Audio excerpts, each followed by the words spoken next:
Welcome to this module, which includes a question from the chapter Accounts from Incomplete Records from revision test paper of the year 2020. Single entry system is the another name of accounts from incomplete records. From its name, we can understand that it is an incomplete records of accounts that we have maintained. Incomplete record means the accounts which do not follow dual aspect concept. It is a topic which is asked mostly in each and every examination. Let me tell you, the topic is very easy and very scoring in your exam, hopefully providing you answers to a question about accounts from incomplete records. Now come to the question. Following is the balance sheet of Manish and Suresh as on 1st of April 2019. Liabilities, assets. Manish 1,50,000, Suresh 75,000. Creditors for goods 30,000, creditors for expenses 25,000, building rupees 1 lakh, machinery rupees 65,000, stock 40,000, debtors 50,000, bank 25,000.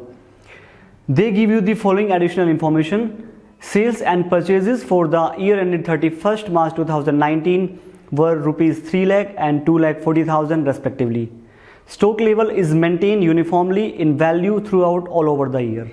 It is the closing stock of the last year and it will become the opening stock of the current year.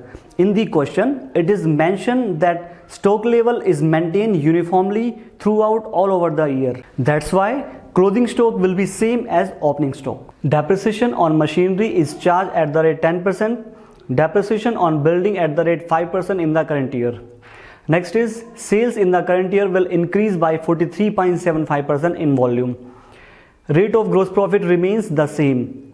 Business expenditure are 50,000 for the year and all expenditure are paid in cash. All sales and purchases are on credit basis and there are no cash purchases and sales. You are required to prepare trading and profit and loss account for the year ended 31st March 2020. Now come to the answer. Trading and profit and loss account for the year ended 31st March 2020. Particulars amount. To opening stock 40,000, by closing stock 40,000. So both closing stock and opening stock will be same.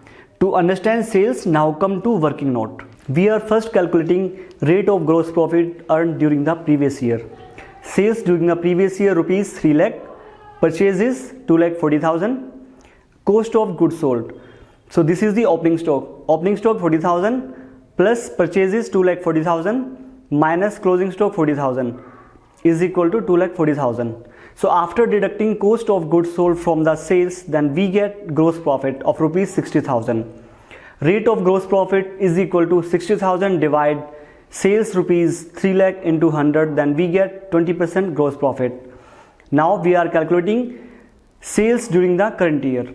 Cost of goods sold during the previous year rupees 2 lakh 40,000 plus there is increase in volume in sales at the rate 43.75%. So this is 1 lakh 5,000.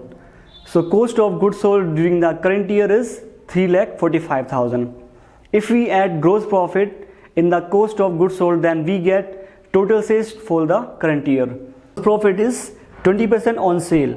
Let sale is 100. Profit is 20, then cost will be 80. So total cost of goods sold rupees 3 lakh 45,000, which is at 80, and we want to get unrealized profit.